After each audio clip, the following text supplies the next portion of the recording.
Hello guys, મારું નામ છે હેત પટેલ. આજે આપણે ધોરણ 7 ગુજરાતી મીડિયમ ગણિતની ચેપ્ટર 1 ચોપડીમાંથી આપણે સ્વાધ્યાય 1.1 ના દાખલા સમજીશું. એના પહેલાં આપણે એક અગત્યની માહિતી વિશે જાણીશું, જે છે યાદ રાખો.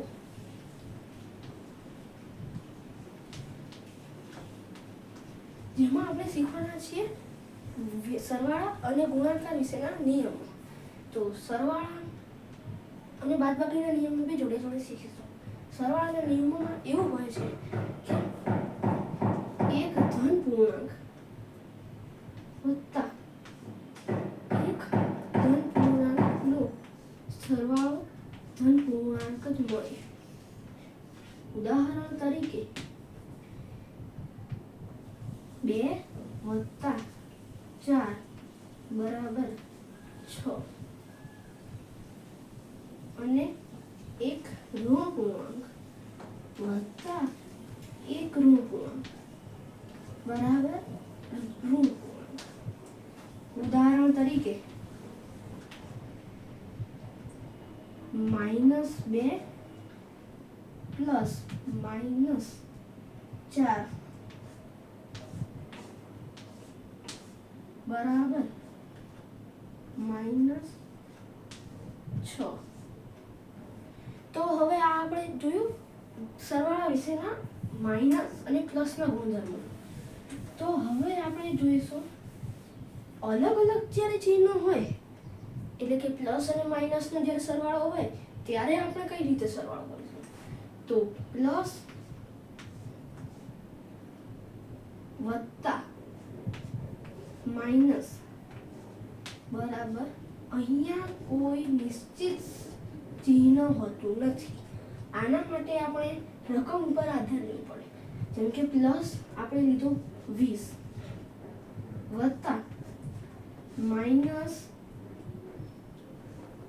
10. તો આમાં આપણે શું કરવું પડે, અલગ અલગ જ્યારે આ બધા ચિહ્નો છે તો આપણે આ બંનેની બાદબાકી કરવી પડે. એટલે 20 માંથી 10 જાય તો 10 રહે. અને આ બંનેમાંથી મોટું ચિહ્ન કયું છે? આમાં છે મોટું ચિહ્ન 20. તો આપણે એમાં આગળ કયું છે? ધન પૂર્ણાંક. તો આપણે આમાં ધન પૂર્ણાંક થઈ ગયું, એટલે આનો જવાબ આવે 10, એકલો 10. હવે આપણે આનું જ ઉદાહરણ લઈએ. એક માઇનસ પ્લસ પ્લસ, આનું બી કોઈ નિશ્ચિત સંખ્યા હોતી નથી. આના માટે આપણે રકમ ઉપર આધાર જોઈએ. ઉદાહરણ તરીકે આપણે લઈએ -10 20. આપણે આગળના મુજબ ઉદાહરણ લઈએ એટલે આપણને કન્ફ્યુઝન બહુ ના થાય.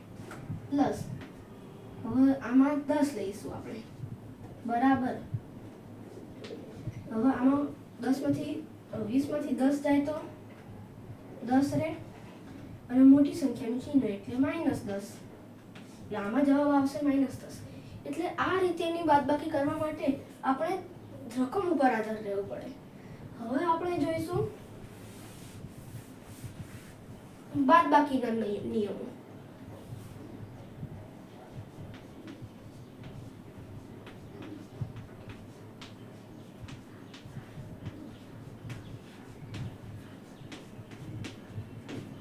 હવે બાદબાકીના નિયમોમાં શું હોય, પહેલા બાદબાકીનો જે દાખલો હોય, જેમ કે આપણે લીધો -20 પ્લસ અહીંયા આપણે માઇનસ લખીશું કેમ કે આ બાદબાકીનો દાખલો છે. માઇનસ અહીંયા 10. તો હવે બાદબાકીના દાખલામાં પહેલા શું કરવાનું, પહેલો જે સંખ્યા હોય એ એમનો એમ લખી દેવાનો. પછી હંમેશા જ્યારે બાદબાકીનો દાખલો આવે ત્યારે માઇનસ ક્યાંય દાખલામાં આવે જ નહીં. વચ્ચે બે સંખ્યા વચ્ચે કે ત્રણ સંખ્યા વચ્ચે જે હોય માઇનસ લખવાનું નહીં, આપણે પહેલા પ્લસ જ લખવાનું. માઇનસની જગ્યાએ આપણે પ્લસ જ કરી દેવાનું. અને જે પાછળની જે સંખ્યા હોય એટલે આપણે બાદબાકી કરીએ છીએ બે સંખ્યાની, એનો સરવાળો કરી દેવાનો. અને જે પાછળની સંખ્યા હોય છે એનું આપણે ચિહ્ન બદલી દઈશું. અહીંયા પ્લસ છે તો અહીંયા આપણે માઇનસ કરી દઈશું. હવે આનો આપણે જવાબ લઈશું હવે આમાં જવાબ આવશે, આપણે આગળ સરવાળાના નિયમમાં શીખ્યા હતા, માઇનસ અને માઇનસનો જવાબ માઇનસમાં જ આવશે, અને 10 અને 20 અને 10 30 આવશે, એટલે આનો જવાબ છે -30. હવે આપણે આનું બીજું ઉદાહરણ લઈશું. આમાં હવે આપણે ઉદાહરણ લઈશું -10 પ્લસ અહીંયા આપણે બાદબાકી લખીએ માઇનસ કૌંસમાં -20.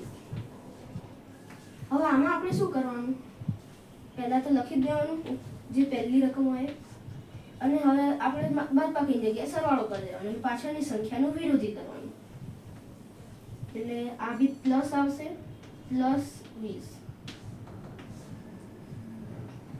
હવે તમે પરીક્ષામાં અહીંયા પ્લસ લખો કે ના લખો, જે સંખ્યામાં એકલું 20 લખો કે +20 લખો, બધું સરખું જ કહેવાય.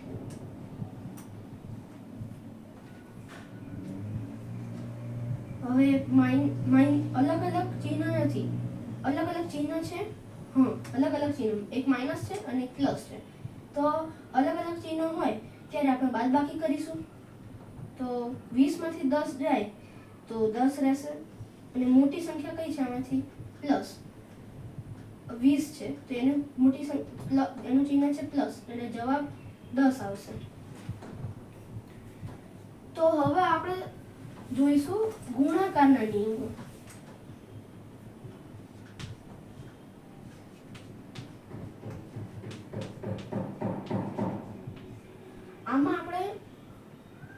આમાં આપણે યાદ જ રાખવાનું છે કે પ્લસ ગુણ્યા પ્લસ બરાબર પ્લસ. ઉદાહરણ તરીકે પ્લસમાં લઈશું આપણે 5 ગુણ્યા અહીંયા લઈશું 10, તો 10 પંચા 50. અને હવે બીજો નિયમ છે કે માઇનસ, આ પહેલો નિયમ હતો અને આ છે બીજો નિયમ, માઇનસ ગુણ્યા માઇનસ બરાબર જવાબ પ્લસ જ આવશે. હવે આમાં એક વસ્તુ આપણે યાદ રાખવાની છે કે જ્યારે સમાન ચિહ્નો હોય, પ્લસ અને પ્લસ હોય, ત્યારે હંમેશા પ્લસ જ આવે, એટલે કે ધન પૂર્ણાંક જ મળે, અને જ્યારે સમાન ચિહ્ન છે, આ બી સમાન જ છે, માઇનસ માઇનસ છે, ત્યારે બી પ્લસ જ મળે. ઉદાહરણ તરીકે -5 ગુણ્યા -10 બરાબર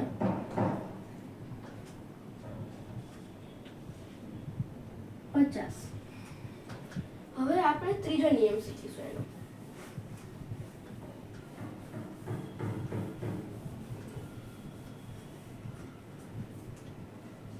ત્રીજો નિયમ છે પ્લસ ગુણ્યા માઇનસ બરાબર માઇનસ. એટલે કે ઉદાહરણ તરીકે તો આમાં અલગ અલગ ચિહ્નો છે, અલગ અલગ ચિહ્નોમાં હંમેશા જ્યારે ગુણાકાર થાય એમનો, ત્યારે હંમેશા માઇનસમાં જવાબ આવશે.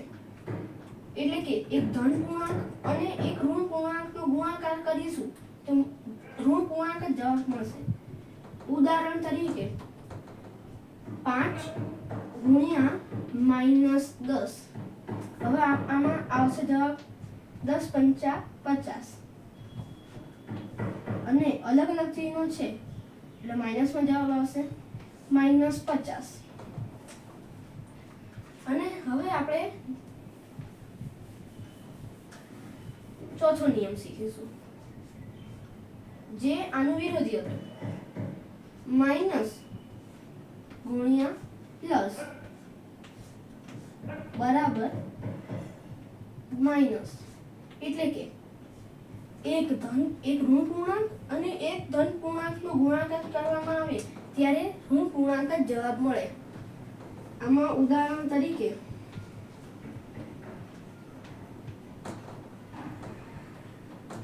-5 ગુણ્યા 10 બરાબર -50. હવે ગુણાકારમાં શું થાય, જ્યારે એક પ્લસ હોય અને ગુણ્યા ફરીથી પ્લસ આવે એટલે બે સમાન ચિહ્નો થયા, તો ત્યારે જવાબ આવે પ્લસમાં જ આવશે. અને ફરીથી જ્યારે માઇનસ ગુણ્યા માઇનસ એટલે બંને સમાન ચિહ્નો થયા ત્યારે બે જવાબ પ્લસમાં જ જવાબ આવશે. એટલે કે બંને સમાન ચિહ્નો જ્યારે હોય ત્યારે જવાબ પ્લસમાં આવશે. અને જ્યારે નિયમ 3 અને 4 મુજબ જ્યારે અલગ અલગ ચિહ્નો એટલે કે માઇનસ ગુણ્યા પ્લસ બરાબર માઇનસમાં જવાબ આવે, એ જ રીતે પ્લસ ગુણ્યા માઇનસ એમાં બી માઇનસમાં જવાબ આવશે. હવે આપણે આ જો તમે આ નિયમો યાદ રાખશો, આ ગુણાકારના નિયમો, બાદબાકીના નિયમો અને સરવાળાના નિયમો, તો તમને આ ચેપ્ટરમાં જે પૂર્ણાંક સંખ્યાઓ ચેપ્ટર છે એમાં ઈઝી રહેશે. કેમ કે આ બધા નિયમો દાખલા ગણવા માટે બહુ ઉપયોગી છે. તો હવે આપણે ગણીશું ચોકડીના દાખલા. એમાં સ્વાધ્યાય 1.1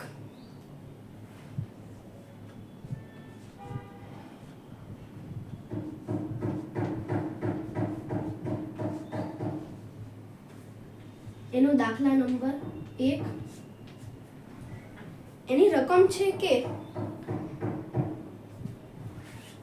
પૂર્ણાંક સંખ્યાઓની એવી જોડ લખો જેનો સરવાળો -7 હોય. તો આમાં એ નંબરનો દાખલો છે. આમાં એવું કીધું છે કે પૂર્ણાંક સંખ્યાઓની એવી જોડ લખો. પૂર્ણાંક સંખ્યાઓ એટલે પ્લસ, માઇનસ અને શૂન્ય. તો સરવાળો -7 હોય.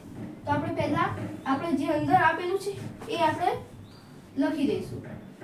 સરવાળો -7 હોય તો આમાં પહેલા જ્યાં બને ત્યાં સુધી પરીક્ષામાં ટાઈમ ના ખૂટે એટલે આપણે સિમ્પલ જ લખવાનું. -4 પ્લસ -3 બરાબર 7 આવ્યો. તો હવે આને આપણે બીજી કઈ રીતે લખી શકીએ? આમાં આપણે લખીએ જેમ કે -5 વત્તા 2. તો હવે આમાં શું થશે? આ બંનેની બાદબાકી થશે. તો આ તો ખોટું જ થઈ જાય ને. એટલે આપણે શું કરીશું? 5 ની જગ્યાએ અહીંયા લખીશું 9.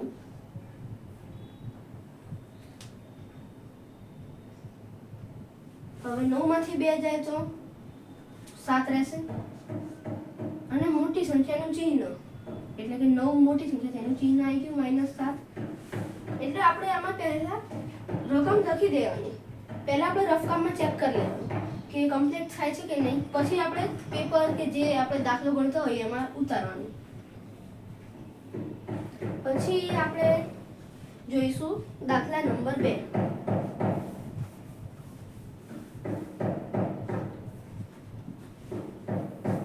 એનો દાખલા નંબર 1 નો બી. એનો તફાવત -10 હોય. એટલે આમાં તફાવતની વાત કરી છે. તો હવે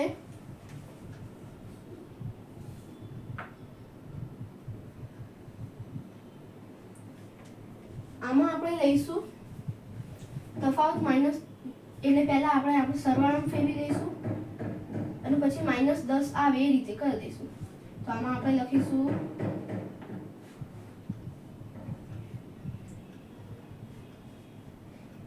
-20 પ્લસ 10. તો હવે આમાં અલગ અલગની બાદબાકી થઈ.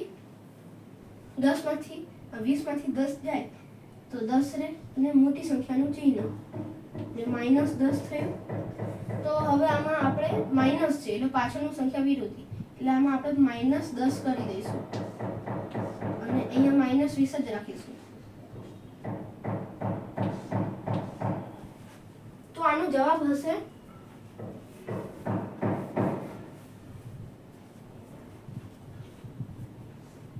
-20 -10.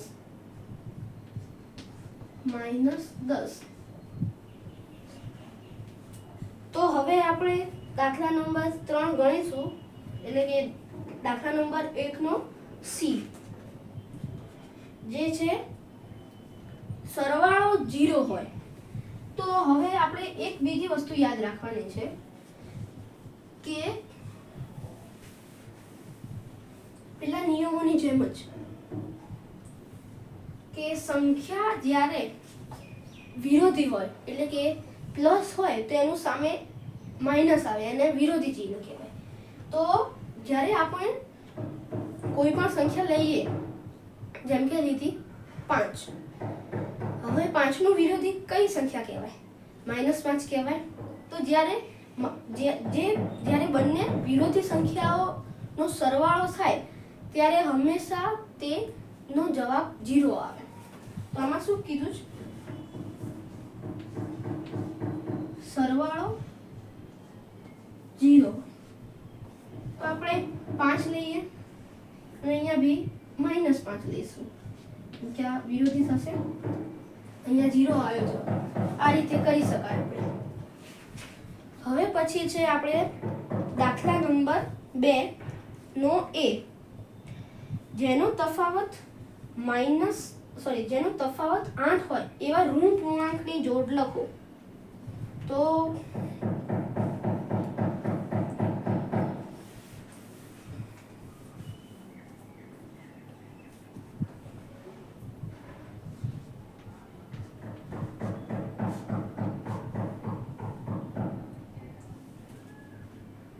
જેનો તફાવત 8 હોય, તફાવત બરાબર 8 હોય એવા ઋણ પૂર્ણાંક ની જોડ લખો.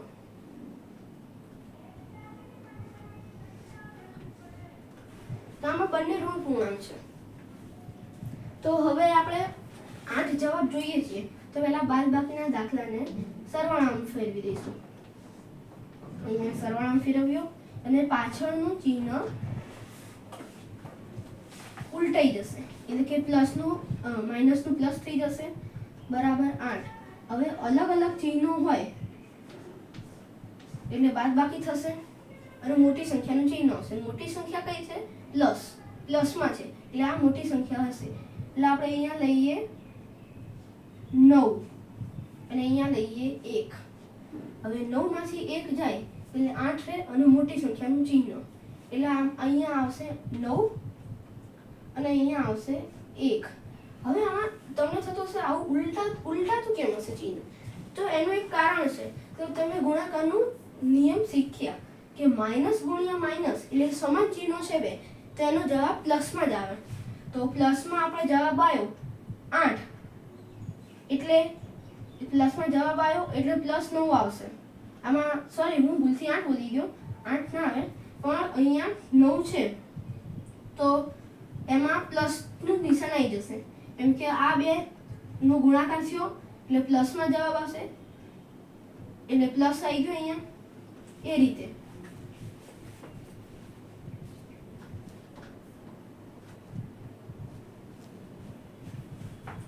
હવે આપણે બી એટલે કે બીજા નંબરનો દાખલો ગણીશું.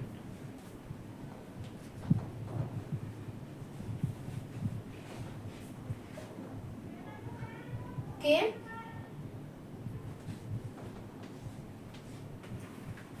જેનો સરવાળો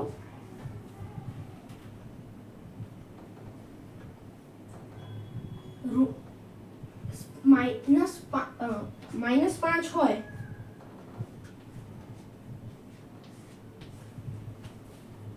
એવા ઋણ પૂર્ણાંક અને ધન પૂર્ણાંકની જોડ લખો. તો આમાં આપણે કઈ બે એવી લઈશું તો જવાબ -5 આવે.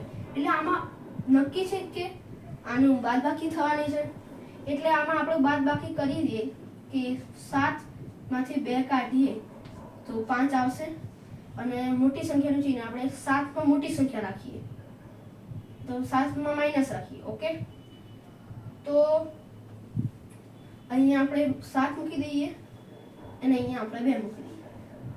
7 અલગ અલગ ચિહ્નોનો સરવાળો છે, તો 7 માંથી 2 જાય તો 5 અને મોટી સંખ્યાનું ચિહ્ન -5.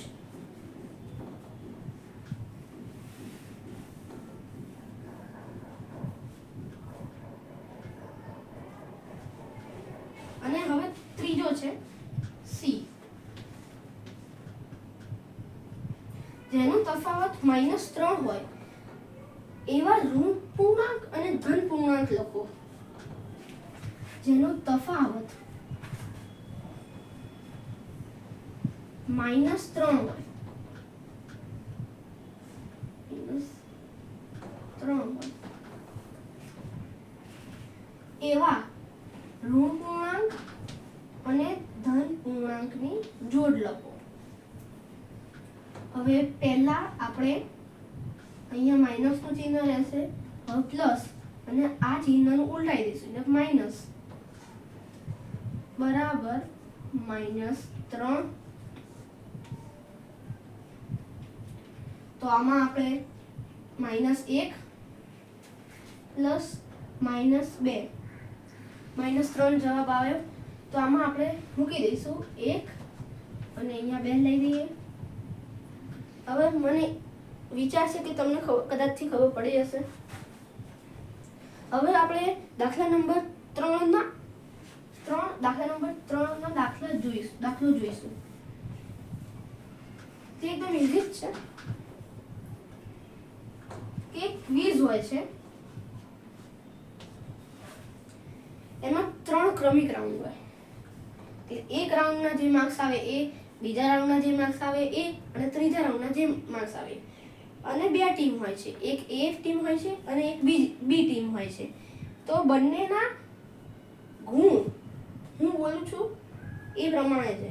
-40 ટીમ એ ના ગુણ -40 પ્લસ -10 પ્લસ 0, અને ટીમ બી ના ગુણ છે 10 પ્લસ 0 પ્લસ -40. તો કઈ ટીમના ગુણ વધુ છે? હવે આ ગુણ વધુ છે એ ચકાસવા માટે આપણે પહેલા એમનો સરવાળો કરવો પડશે. તો સરવાળો કરીશું આપણે, પછી એનું ટોટલ થશે. એટલે ટોટલ ઉપરથી આપણને ખબર પડશે કે કઈ ટીમના ગુણ વધુ છે. તો પહેલા આપણે જોઈએ ટીમ એ ના ગુણ.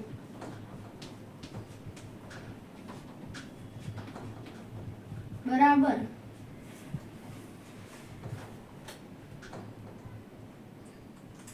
-40 પ્લસ 10 પ્લસ 0. હવે આપણે આમાં 3 સરવાળો એક સાથે ના થાય, કેમ કે આમાં ચિહ્નો અલગ અલગ છે. એટલે આપણે જેમ ઊભા સરવાળા કરીએ આમ એવો સરવાળો ના થઈ શકીએ. એટલે આમાં આપણે કોઈ 2 સંખ્યાઓનું જૂથ બનાવીએ. એટલે આપણે આ પહેલી 2 સંખ્યાઓનું જૂથ બનાવીએ, -40 અને 10 નું. તો -40 અને 10 નો સરવાળો કેવો થાય? તો અહીંયા અલગ અલગ ચિહ્નો છે એટલે બાદબાકી થશે, એટલે જવાબ આવશે -30. કેમ કે અલગ અલગ ચિહ્નો છે એટલે બાદબાકી થઈ. 40 માંથી 10 ગયા તો 30 જવાબ આવ્યો, અને મોટી સંખ્યાનું ચિહ્ન, મોટી સંખ્યા છે 40, તો -30 આવ્યો જવાબ. પ્લસ 0. હવે કોઈ પણ સંખ્યામાં 0 ઉમેરીએ તો જવાબ તેની તે જ સંખ્યા રહે, એટલે બરાબર -30 જવાબ આવશે ટીમ એ ના ગુણ. હવે આપણે ટીમ બી ના ગુણ જોઈશું.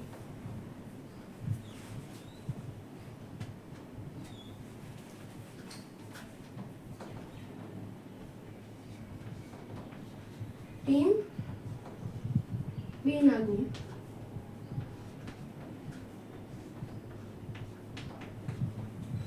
જે નીચે મુજબ છે: 10 પ્લસ 0 પ્લસ -40. હવે આમાં બી આપણે જૂથ બનાવવું જ પડશે. એટલે આપણે આમાં પહેલી 2 સંખ્યાઓનું જૂથ બનાવી દઈએ. 10 પ્લસ 0 બરાબર અહીંયા 10 આવશે, કોઈ પણ સંખ્યામાં 0 ઉમેરીએ એટલે 10 જ જવાબ એટલે જે સંખ્યા છે એ જ જવાબ આવશે. આમાં 0 ઉમેરીએ છીએ તો 10 જવાબ આવશે કેમ કે અહીંયા 10 સંખ્યા છે.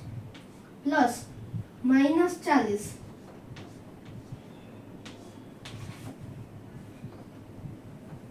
તો હવે અલગ અલગ ચિહ્નો છે તો આપણે એની બાદબાકી કરીશું. 40 માંથી 10 જાય તો 30 જવાબ રહેશે અને મોટી સંખ્યાનું ચિહ્ન એટલે -30. હવે બંને ટીમના ગુણ સરખા છે. ટીમ એ ના ગુણ બી -30 હતા અને ટીમ બી ના ગુણ બી -30 હતા. તો આમાં પૂછ્યું છે કે કઈ ટીમના ગુણ વધુ છે. તો આપણે એવું લખીશું કે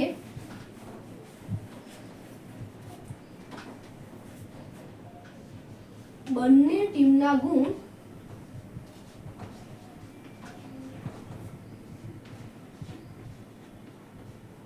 સરખા છે. બીજો પ્રશ્ન પૂછ્યો છે શું આપણે કહી શકીએ કે પૂર્ણાંક સંખ્યાઓને કોઈ પણ ક્રમમાં ઉમેરી શકાય? તો હા, આપણે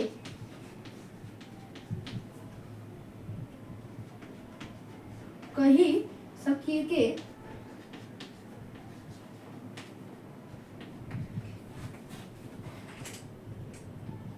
પૂર્ણાંક સંખ્યાને કોઈ પણ ક્રમમાં ઉમેરી શકીએ.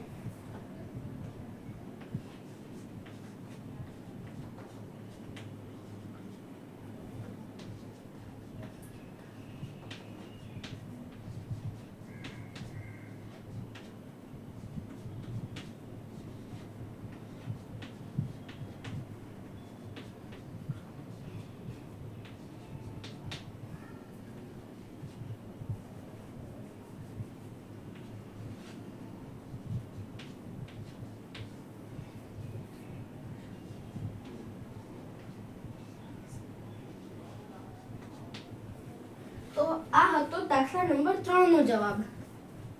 હવે આવશે દાખલા નંબર 4. તો એ છે આમાં ખાલી જગ્યા પૂરવાની છે. દાખલા નંબર 4 માં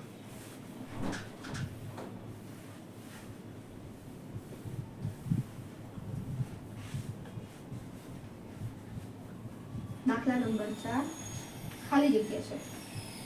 પહેલી ખાલી જગ્યા છે કે -5 પ્લસ -8 બરાબર -8 પ્લસ ખાલી જગ્યા. તો હવે આમાં આપણે શું કરીશું? 8 અને 5 નો સરવાળો કરીશું, તે જવાબ આવશે અને માઈનસ છે એટલે -13 આવશે. હવે આમાં આપણે -5 ઉમેરીએ તો તે જવાબ આવે. અને આની એક બીજી શોર્ટ ટેકનિક બી છે જે પરીક્ષામાં કામ લાગે. અહીંયા -8 છે, -8 આવી ગયું અને બંને સરવાળા છે. અહીંયા -5 આવ્યું, અહીંયા -5 જ આવે ને, કેમ કે અહીંયા રકમ છે એનું ખાલી ઊંધું કરવાનું. આ એક શોર્ટ ટેકનિક છે જે બહુ કામમાં આવે પરીક્ષામાં. પછી છે બીજા નંબરની ખાલી જગ્યા.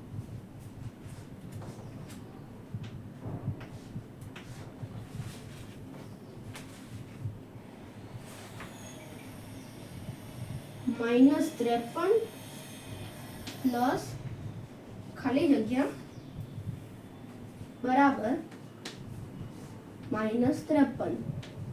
તો આમાં હવે -53 માં શું ઉમેરીએ તો -53 જ જવાબ આવે. તો -53 માં શું ઉમેરીએ તો જેમ આપણે ખબર છે કે કોઈ પણ સંખ્યામાં 0 ઉમેરીએ તો જવાબ તેનો તે જ રહે છે.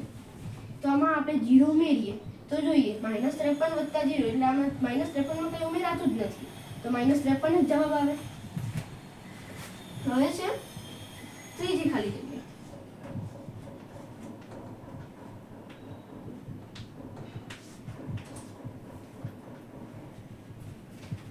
-17 પ્લસ ખાલી જગ્યા બરાબર 0. તો આમાં એવું પૂછ્યું કે 17 માં એવું શું ઉમેરીએ તો 0 જવાબ આવે. તો તો 17 આપણને હમણાં મેં નિયમ એક કીધો હતો કે કોઈ પણ સંખ્યાનું વિરોધી કરીએ, વિરોધી સંખ્યા લખીએ તો જવાબ 0 જ મળે. એટલે કે 17 નું વિરોધી સંખ્યા છે -17, તો જવાબ 0 જ રહે છે. અને છેલ્લી ખાલી જગ્યા છે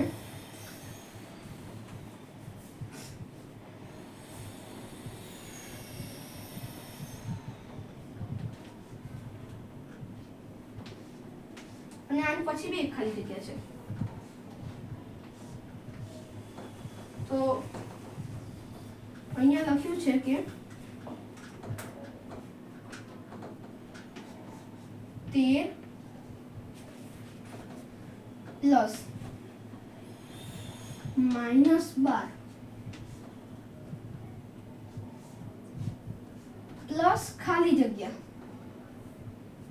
બરાબર 13 પ્લસ -12 પ્લસ -7. તો હવે આમાં આપણે 13 પ્લસ -12 નો સરવાળો કરીશું. તો જવાબ આવશે 13 માંથી માઈનસ એટલે જવાબ આવશે માઈનસ એક જવાબ આવશે આનો. અને હવે આમનો સરવાળો કરી દઈએ તો 12 ને 7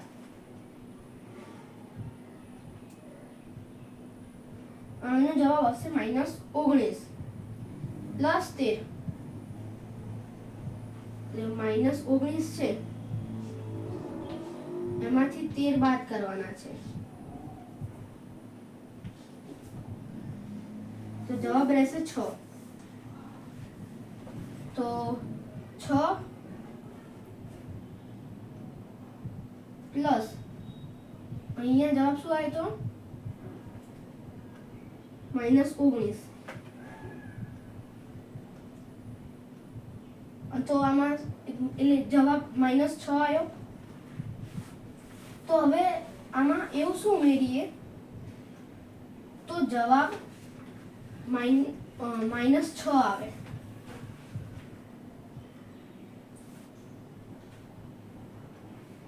આપણે એકમાં -7 ઉમેરીએ. હવે અલગ અલગ ચિહ્નો છે તેની બાદબાકી થશે, 6 જવાબ આવશે અને મોટી સંખ્યાનું ચિહ્ન આવી ગયું. 6 જવાબ અહીંયા -19 હતો પ્લસ 6 તો આમાં 6 જવાબ આવ્યો જ ને. તો આનો એક બીજી રીત બી છે કે અહીંયા બેઠું લખેલું જ છે 13 પ્લસ -12. તેમાં 13 પ્લસ -12 લખેલું છે તો આનો જવાબ બાકી શું રહ્યું -7.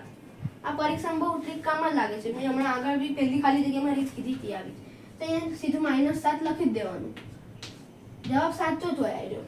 બસ આ રીતે લખી દઈએ ને તો. પણ રકમ એ આધારે હોવી જોઈએ. આવી રકમ હોય ને તો એમાં આ રીતે જ લખી દેવાનું. અને હવે એ છેલ્લી ખાલી જગ્યા આવી છે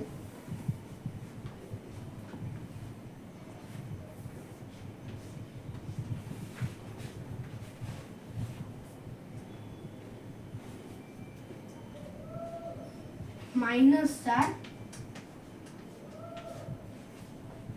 પ્લસ 15 પ્લસ -3 જૂથ પૂરું બરાબર -4 પ્લસ 15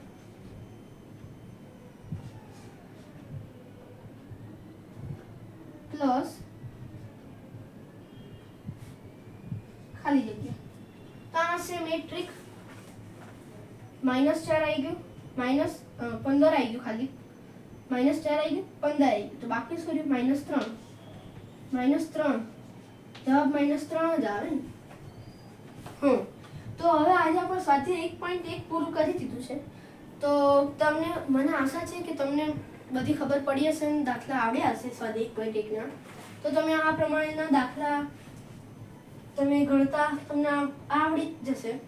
હવે તમે પેલા નિયમો જે છે એ બહુ ઉપયોગી છે, જે આ દાખલામાં તમે જોયું કે બધે કામ લાગે છે.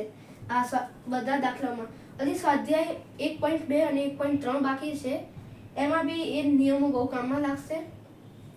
હવે સ્વાધ્યાય 1.2 અને 1.3 ના વિડીયો હું પછી મોકલીશ બીજા પાર્ટમાં. તો આજના માટે આટલું જ. ત્યાં સુધી બાય બાય.